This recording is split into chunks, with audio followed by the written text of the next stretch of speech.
Greetings, Dr. Snake here, out in the countryside, as usual.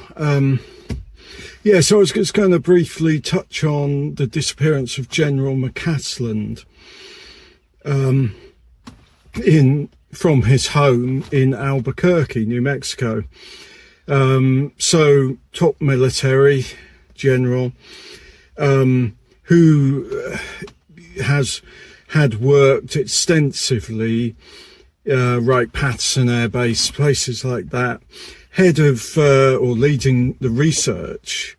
And there have been over many years rumours that he was, more or less hands-on involved with recovered craft, as in non-human intelligence craft. And who knows?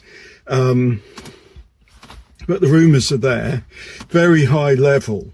And he went missing, and apparently the story goes that many reports said he'd gone hiking and things, but apparently he hadn't. Basically disappeared from his home. A gun was missing. His glasses were still there, and he needed his glasses. So in whatever circumstances he left, no glasses. So, it's a mystery. Then there was, what was her name? Monica Reza, or probably pronounced Razor, something like that. And this was, a good year before. And she'd actually worked with or under McCasland in high level research. She'd been deep, or actually developed high resistance material for space flight, which used to be procured from Russia by the Americans. And so this meant, they're a bit more self-sufficient on that. But anyway, she was actually hiking in, I think it was a forest there just outside Los Angeles. And she was with one or more friends who have not been publicly sort of, identified. And so it's curious. And so what happened was she was lagging behind a bit. And so they turn around and wave, and she's, And so they were doing this quite often. They looked around, she wasn't there. So obviously they went to look for her. There was absolutely no trace of her. Completely disappeared. And without going into all the cases, they may not be related, but there's been about 10, even 12 high-level either murders, killings, or disappearances of researchers or somewhat either involved directly with the military or not. But I think most were.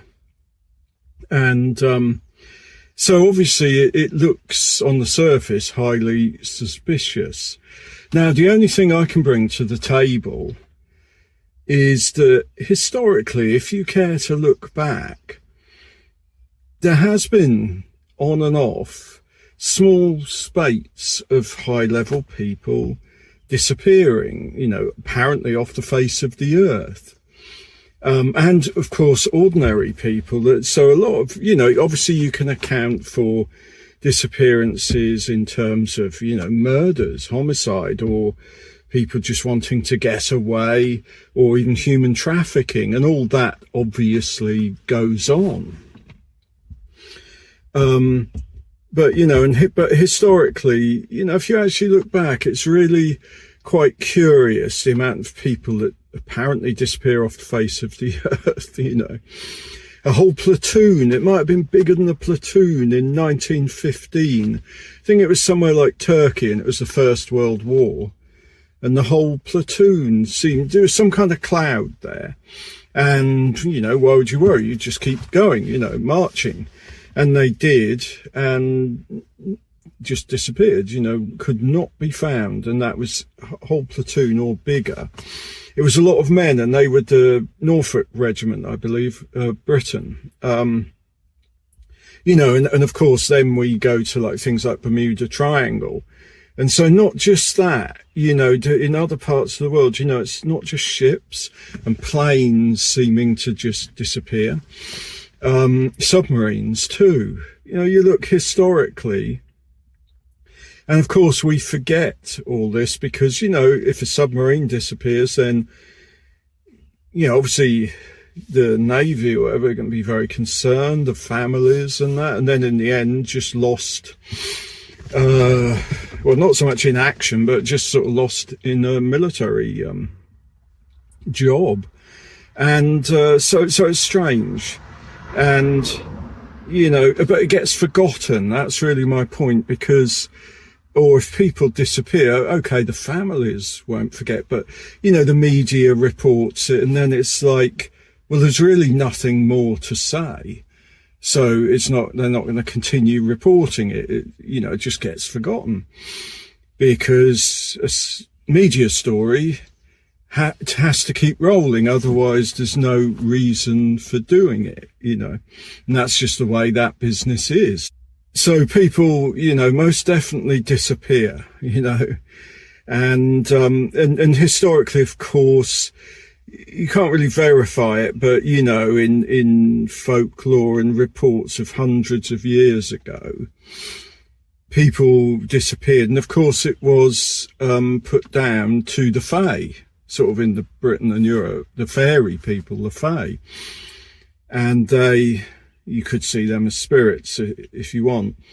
And, what it's like, they're more or less identical to the UFO alien phenomenon, apart from in appearance, but the what they actually do is the same. They abduct people like disappear.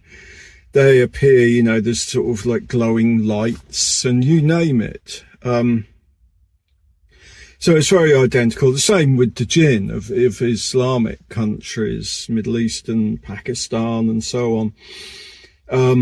So, and, or you could go with the original well, not necessarily the original, but the previous or the previous people that actually owned, or, their country was what is now the USA. I don't like to say Native Americans because, yeah, it's true, but actually I'd sooner call them Cherokee or Navajo or Blackfoot, whatever they actually are, than, a catch-all, because, the country was stolen off them, wasn't it? It's theirs, Cherokee, Navajo. But they've got the same sort of stories, different names, like the Fae, the UFO-nauts, same thing. South America, Australia, China, Japan, you name it, all over the world. And now I shall make a point on that. So, given that it's been about 300 or so years since we've had, the beginning of science and technology. So 300 odd years. And what was the science before that? For countless aeons, the science was magic. And, just look at, Shakespeare, Christopher Marlowe. You're talking sort of medieval times. It was the norm that we live on a haunted planet. We share it with something. And as 300 years ago, science sort of like slowly got rid of all of that, it's nonsense. But the thing is, it's there, and it could be what happened with General McCasland, and obviously Monica Razor, and maybe some of the others that have gone missing or whatever. And of course, if say, CIA, NSA, any of that, they are well aware of non-human intelligences, from what I'm told. And you can find it anyway if you scan YouTube and places that, that's what the UFO phenomenon, what they're now calling UAP, which is a good name, unidentified anomalous phenomena, sums it up. But they're well aware. I don't believe that they now, and perhaps for decades upon decades, actually believe we're talking ETs. We're talking non-human intelligences that share the planet with us on a slightly different plane. The term for that is ultra-terrestrials, which I think maybe John Keel, the researcher journalist, coined decades ago. So, you know, ultra-terrestrials are very much making their presence known. You know, I mean, I can't prove it, like with the drone flap of late 2024, which has kind of continued. Just a couple of months ago, there was the same type of drones over the Barksdale Air Base in Louisiana, USAF. Denmark airport got closed. That was last year. And, you know, some other countries around there, Northern Europe. And so they're still going. And yes, it could be some form of military thing. But equally, they were pretty weird in their behaviour and not what we apparently can do. So, yeah, they could well be ultra-terrestrials. You know, the presence, I think, is, if you open up that paradigm, you start to think, yeah, there's a lot of weird stuff in the world, and you could easily attribute it to that. Not that you can prove it. And I think, you know, that is something that is strongly being covered up. So the, let's say, CIA or various factions of it, this disclosure movement about we'll reveal the UFO files is going to be like, if any, well, it's not, you know, nothing much has been disclosed, but if a bit more comes out, it'll look like ETs and, you know, because that is the less scary element of all this, actually. Because so you could just put it simply, in our modern world, now, if it was suddenly revealed, oh, by the way, what went on in the past, ancient Greece, ancient Britain, you name it, ancient wherever, all that went on that we think of as myths, say like Zeus, Aphrodite, and so forth, ancient Greece, all that was actually real. And when people were abducted, it was real. You know, like medieval British stories, but all over the world, British stories of abduction by the Fae. It was all real. The Fae is just a name that was used then, but all of the jinn, they all exist. You freak people out, and also that they're here. So like where I'm parked, you know, they're here. That put the wind up the whole global populace pretty much. In older times, even Shakespeare's time, it was kind of the norm. You know, if you went back in time and had a translator to be able to speak the more archaic language, you know, they wouldn't think anything of it. You know, oh, I saw, like, round here, you know, luminous orbs. Oh, yeah, that's like the Fae or whatever. So, like, Midsummer Night's Dream by Shakespeare, you know, like, yeah, it's kind of real, you know, added humour and a nice story and all that. But it's real. It's like we wouldn't better deal with it. I mean, some would. And the demons, you know, are real. And you can't really fathom which are benevolent towards humans. And I think none of them really. It's more different agendas, you know. And so it's frightening the life out of people. And I think this is actually what's being covered up. And see, with modern times, because you think Roswell, alleged saucer crash, UFO, 1947. I mean, there were instances before that. Okay, 1930s in Italy. And you could argue, why has the phenomena seemingly become more and more present, albeit you can't pin it down? And it could be that human technology has started to become dangerous, especially the atom bomb. it could affect that other plane, maybe. And so they are making their presence known in ways that are kind of surreal, kind of, odd. I mean, seeing flying objects, which, I've seen quite a bit. That's why I keep looking around, because you see them around here sometimes. It's beginning to move towards the sun's setting over there, moving towards twilight. But yeah, seeing flying objects, is one thing. I mean, it's pretty unusual. It's quite, because I've seen them since I was a boy. Pretty wild. Contactee, abduction scenarios. But interestingly, this whole thing goes back. I mean, the Nation of Islam, Louis Farrakhan, all that, which is, I've always kind of thought it was good. Always. But, the whole kind of UFO thing with them, or certainly with Farrakhan, I think he was taken aboard a craft. You'd have to check on that. And there's quite a bit of UFO lore involved with the Nation of Islam. And interestingly, probably 20 years ago, maybe a bit more, it teamed up with Scientology, which would be seemingly an odd combination, although personally I never thought it was. But Scientology is another kind of, it's got the UFOs, because L. Ron Hubbard, certainly he wrote a lot of science fiction, which I haven't read, but the titles are really good, so I really should read one.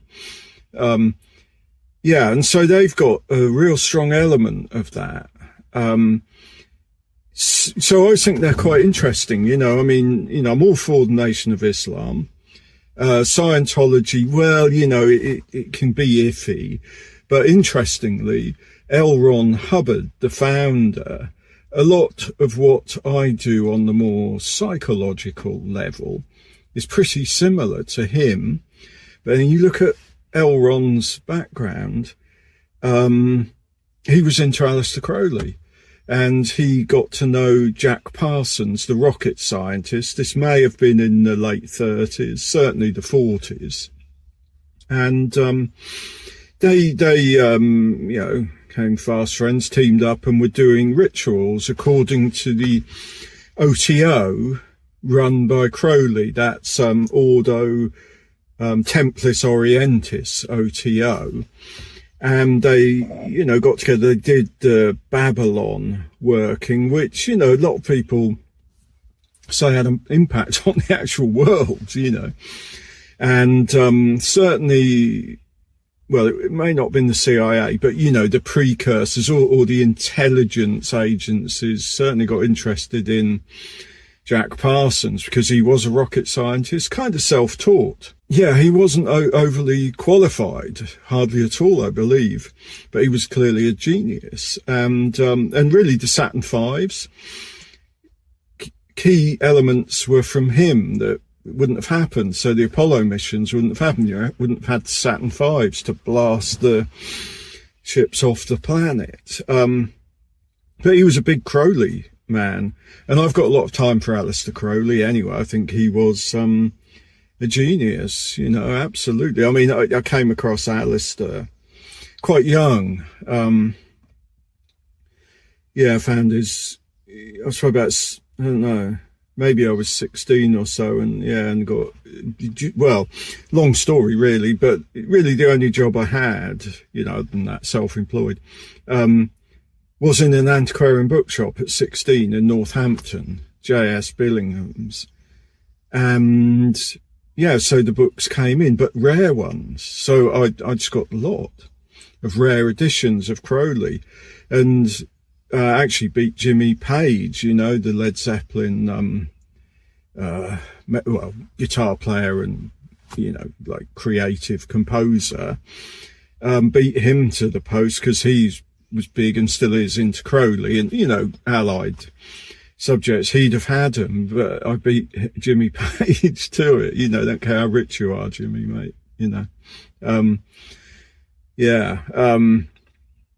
And so a lot of time Crowley. So when we go like with L. Ron Hubbard and Jack Parsons, they seriously did it. But interestingly, they got up to all sorts like the Moonchild stuff to create a baby, apparently, that is a manifestation, I forget, of one of the kind of goddesses sort of thing, or maybe I can't remember, to be honest, but it's all in Alice Crowley's novel Moonchild. And so Hubbard and Jack Parsons were up to stuff like that.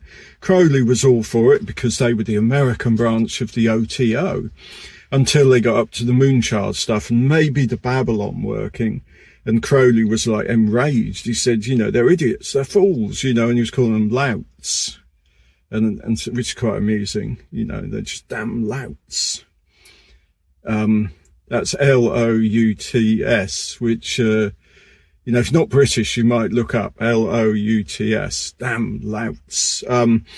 So, yeah, and then so, you know, you've got a mythos built up around them, and Jack Parsons, with that their rituals of the Babylon working might well have affected the world. I think the whole idea was to usher on the new aeon, which had been introduced to Crowley via his then wife Rose, who was kind of writing it down, or maybe she was speaking, but anyway, he got it down. It's from a discarnate entity called AWAS, called it a non-human intelligence, and it supposedly began in 1904, the new aeon of Horus, the new age, if you like, was pretty wild. Even Crowley was like, oh, that's going a bit far, you know, even for him, until finally he accepted it. And then we get to Jack Parsons and L. Ron Hubbard.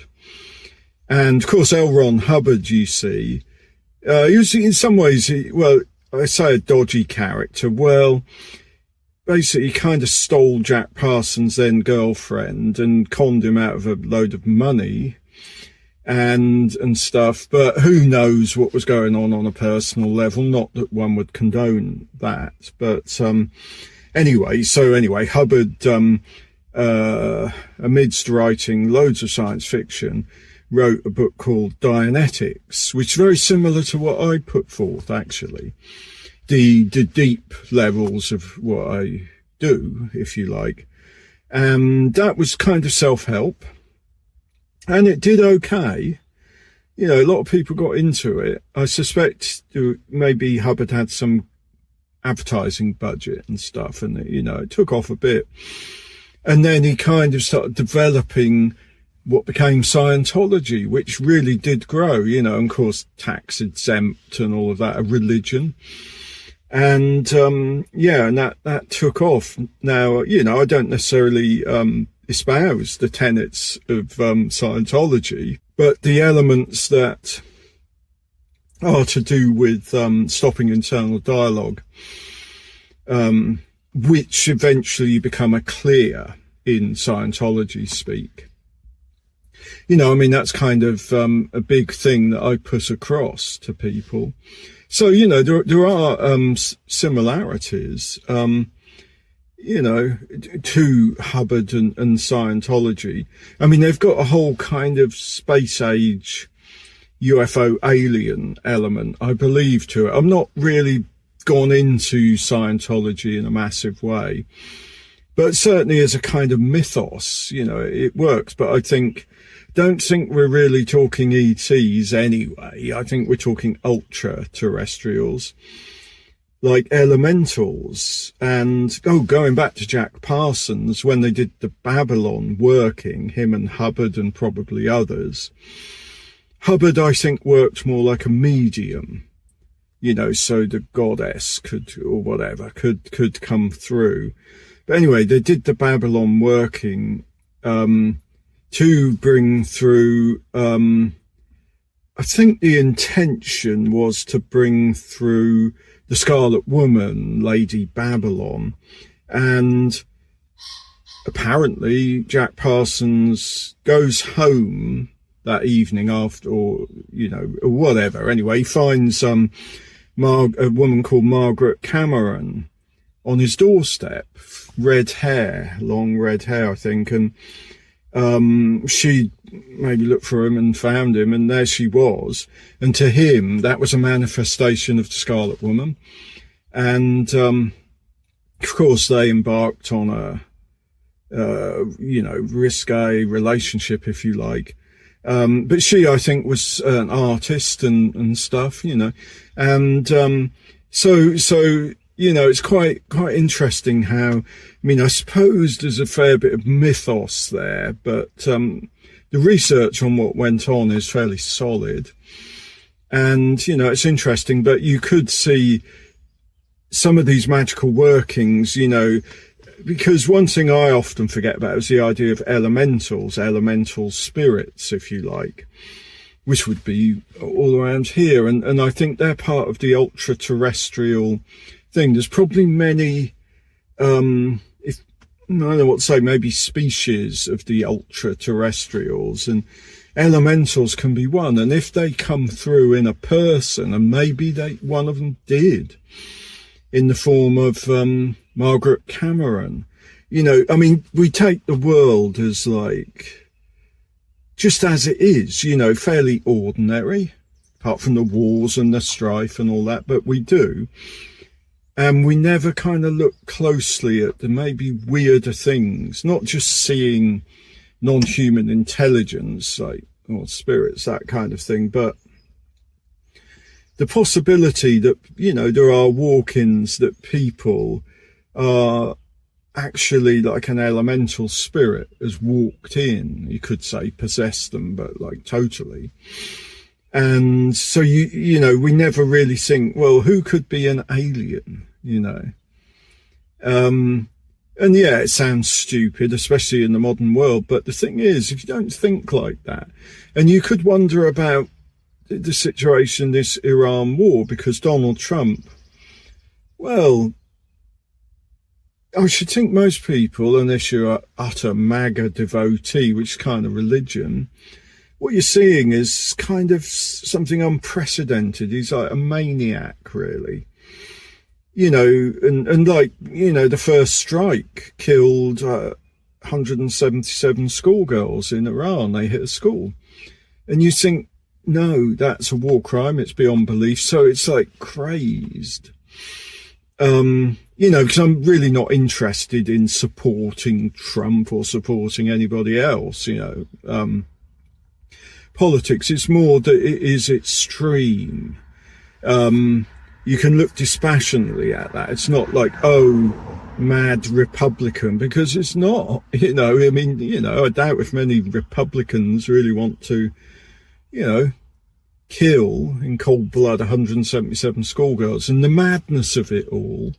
And it does look like Iran has got the upper hand, and so, and have they got jinns on their side? We don't think like that because it's so divisive. Politics is like rant and rave. But look, just kind of look. I think the ultra-terrestrials have been, we talk about interfering in elections, interfering in, maybe in politics, in global power, because maybe there's a need, because their habitat, which is also ours, but maybe on a different plane somehow. And you could just say a different vibration.